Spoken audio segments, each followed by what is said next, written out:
all, welcome back to another video. My name is Gemma, and how crazy is it that the Women's Prize season 2025 will be kicking off in just a few weeks. So if you are unfamiliar, the Women's Prize is a UK-based prize that awards the best fiction and non-fiction written by women in the previous eligibility cycle. And for the Women's Prize, that runs from the 1st of April to the 31st of March. They have both a fiction and a non-fiction category. The non-fiction had its inaugural year last year, and so I am here today to try and predict which 16 books they might put on their non-fiction long list in 2025. So I'm not going to labour the point. We're just going to get straight on with these 16 books and see what I think might make it. And just for notes, last year I got 5 out of 16. So yeah, let's see if I can do that again. I'd say unlikely. So the first book on my list is Raising Hare by Chloe Dalton. This was published on the 26th of September and has 304 pages and was shortlisted for the Waterstones Book of the Year at the end of 24.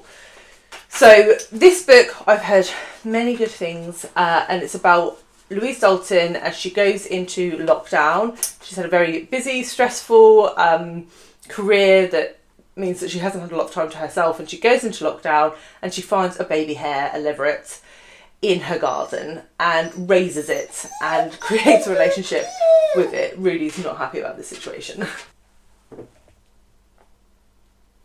And it sounds like a really sweet, heartwarming book, and like I say, it's getting quite a lot of praise, so I would like to see that on the list. The next book on my list is Sexed, A History of British Feminism by Sasanna Rustin, which was published on the 28th of June and is 286 pages. And this is looking at successive generations of women and how they have contested and changed and adapted the definition of feminism, and looks at what it means to be a woman and how we define that. Going right back to revolutions in the 1800s, to the Black and Asian feminist movements in the 70s and 80s, and up to today. So that sounds like catnip for the Women's Prize. So I would really like to see that on the list. Next up, I have Autocracy Inc., The Dictators Who Want to Run the World, which is by Applebaum and published on the 23rd of July with 240 pages. This investigates the network of dictators that we have across the world, how they collude, how they work together, how they fund each other to create narratives and propaganda that fight against democracy. And so, given that we are in quite a highly charged political environment at the moment, between Russia and the US elections and everything else, I think this is really topical and the kind of book that a lot of people are going to be interested in reading. So I'd like to see that on the list. Next up, I have A Body Made of Glass, A History of Hypochondria by Crampton, which was published on the 11th of April, so only just making it into the eligibility window, and is 336 pages. And this looks at the cultural history of hypochondria, right from the times of Hippocrates in antiquity, right through to wellness influencers that we see online all the time today. How doctors have tried to understand this and how to sort of improve the quality of life for people suffering from hypochondria, right through to people who are looking to take advantage of people with that, with supplements and miracle cures and all the rest of it. So I think this is the first sort of medical based book that I've put on the list, and I really think it's an area that speaks to a lot of people. The wellness boom is still continuing. There's a lot of stuff on that out there at the moment, so it'd be nice to be able to sift some myths from reality in a book like this. So hopefully that's what it delivers if it is longlisted. Next, we have An African History of Africa, From the Dawn of Humanity to Independence by Zeinab Badawi, which was published on the 18th of April and is one of the chunkier books on my list at 544 pages, and was shortlisted for the Nero Awards in December. And there was a quote on the blurb that said, "Everyone is originally from Africa and this book is therefore for everyone." And I really liked that quote, so I wrote it down. And in this, Badawi goes through Africa. She goes to 30 different countries, interviewing historians across the length and breadth of Africa. Apologies for really crying in the background. I don't know what his beef is. And she compiles this history of Africa from the ancient civilization through to medieval kingdoms and the struggle for independence in the last couple of centuries.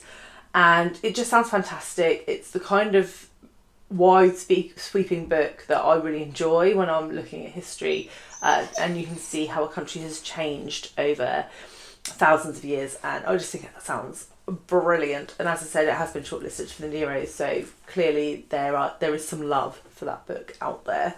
The next book on my list is Blood, The Science, Medicine and Mythology of Mensturation by Dr. Jennifer Gunter, which was published on the 23rd of June and is 480 pages. And in this, Gunter is trying to combat myths and fear-mongering around menstruation and periods, and really offer practical advice to women on a subject that has broadly been seen as taboo and doesn't get a lot of airtime. Considering that there are 1.8 billion people on the planet that menstruate, it really deserves a little more airtime, and that's what Gunter is trying to do in this book. So I think this will definitely appeal to a lot of people, and I would be delighted to see it make the list. Next up, I have the only memoir on my list, and that is The Good Bright Wolf by Sarah Moss, which was published on the 24th of April and is 308 pages. I read my first Sarah Moss last year, maybe the year before, and I really enjoy her writing. She's a fantastic writer.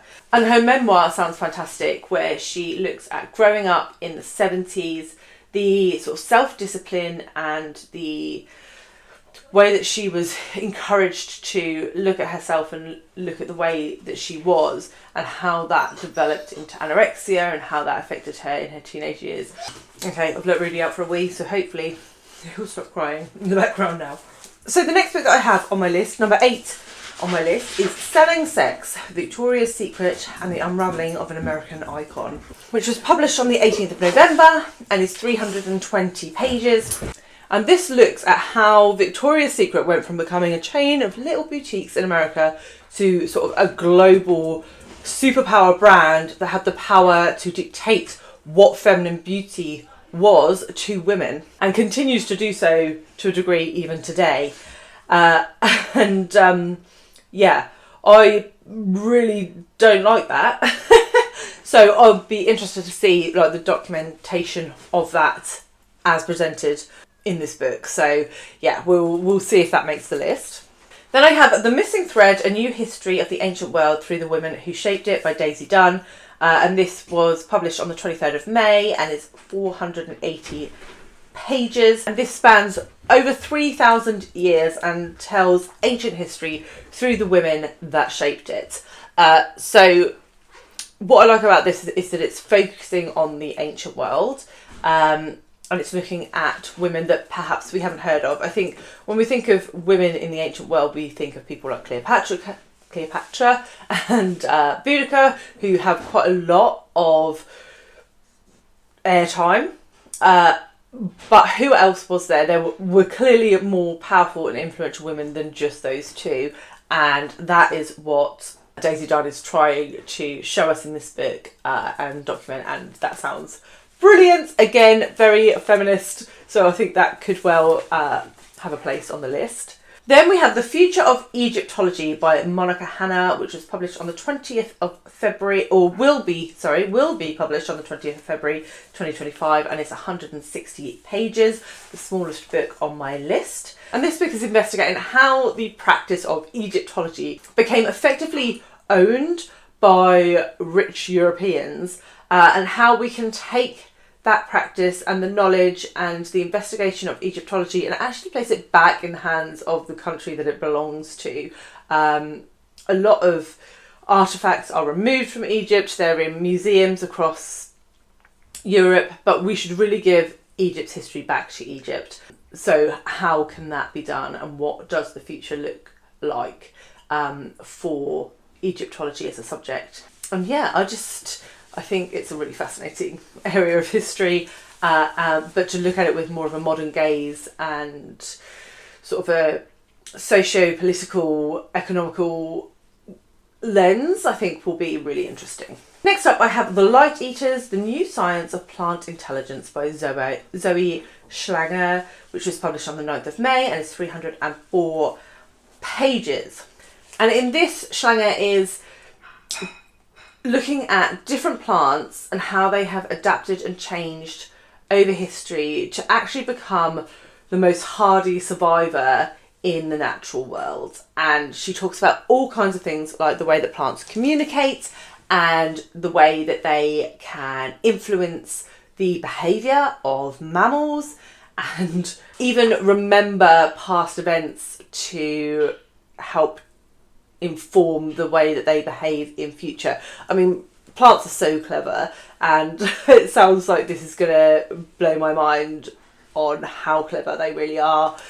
This, again, I've seen this in quite a few places, so I think this has quite good potential for actually making the list. My next one, number 12, I think is a very long shot, and it's Vanishing Treasures, a Bestiary of Extraordinary Endangered Creatures by Catherine Rundell, published on the 12th of November and 224 pages. And the reason I'm saying I think it's a long shot is not because I don't think this book will be good, because I think it will be amazing, which is why I put it on the list, but I'm not sure that the prize accepts essay collections, and that is what this is. It is a collection of 23 essays looking at 23 different extraordinary animals that are on the edge of extinction and just telling us a bit about them, really, and increasing the public awareness of them, complete with illustrations. So that sounds so good, and I really, really want to read that book, but I'm not sure that it qualifies for this prize, but I'm putting it on here in the hopes that maybe it will.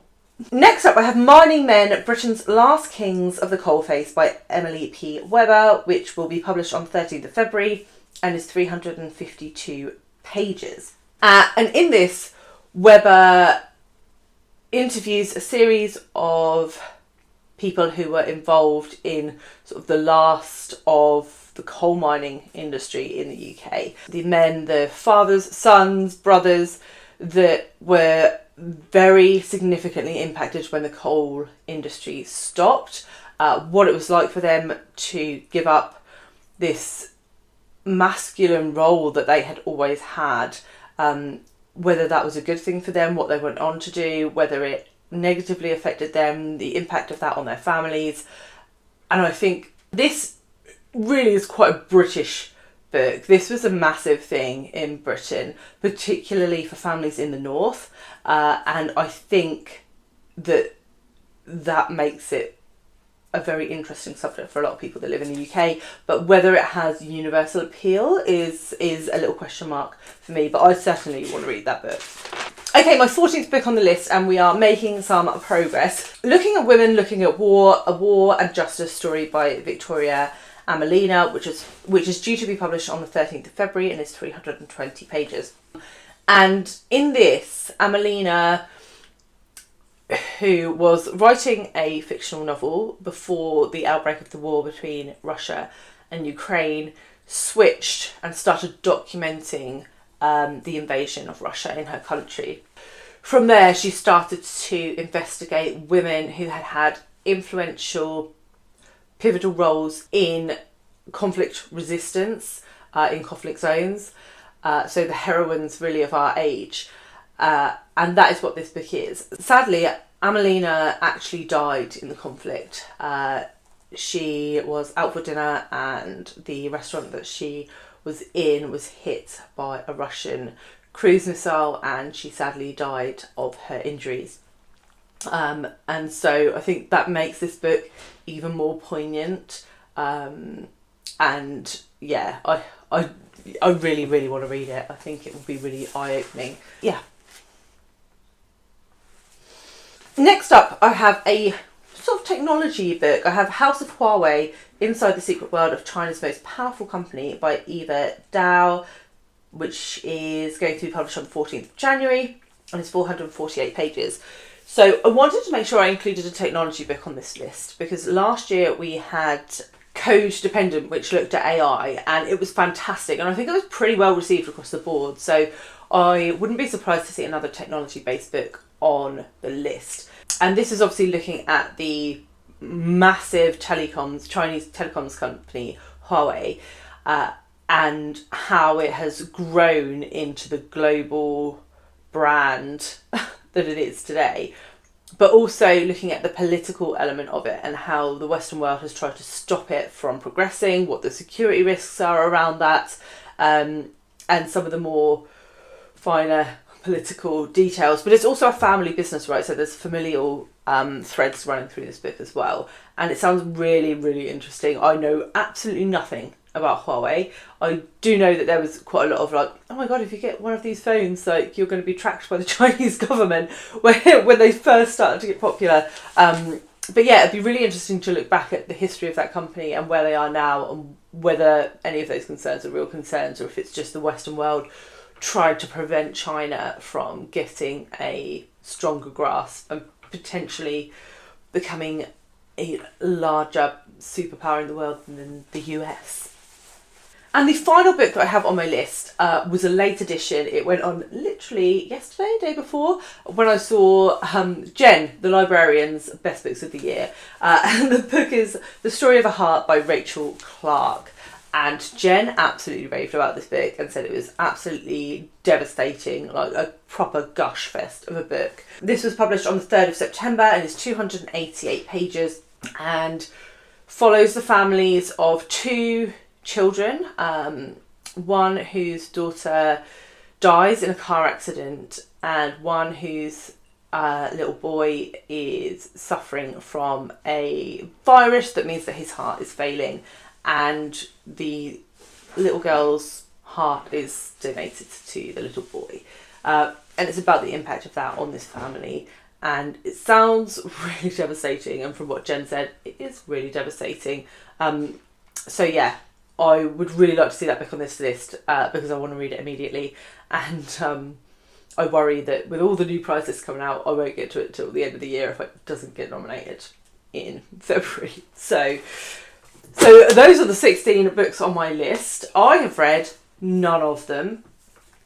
In my defence, I have recently finished a book that I thought was going to be nominated and then realised that the publishing date was outside of the eligibility window. So I've read nothing in preparation for the Women's Prize for Non-Fiction so far, but I'd love to know if any of you guys have read any of these books. Just a little note, an aside, to let you all know that the Women's Prize Plod Along is going to be back for 2025.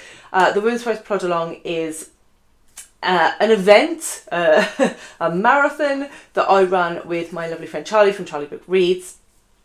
This will be the third year that we run it. The first 2 years we ran it with our amazing friend Alice, from Alice and the Giant Bookshelf, and sadly she died last year, and that was quite traumatic for both Charlie and I, among many other people in the BookTube community.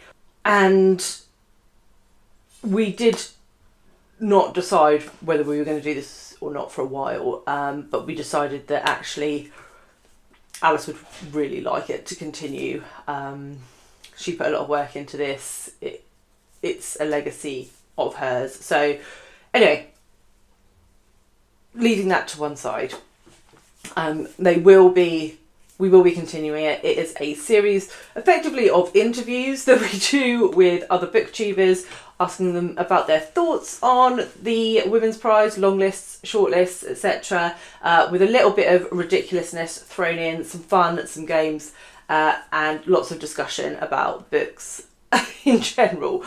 So if that sounds like something you are interested in, then obviously subscribe to myself and Charlie and you'll see all the lives start to pop up as we enter the Women's Prize season.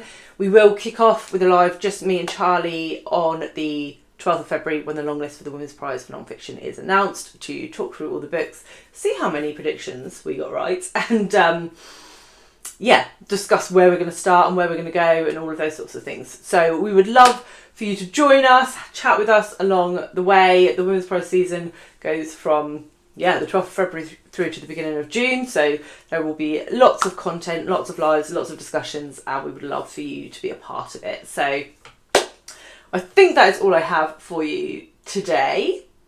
If you don't want to leave a comment, then give me a book stack emoji, because we are all going to be stacking books onto our shelves very, very soon when these lists arrive. And I will see you all very soon with another one. Bye, guys.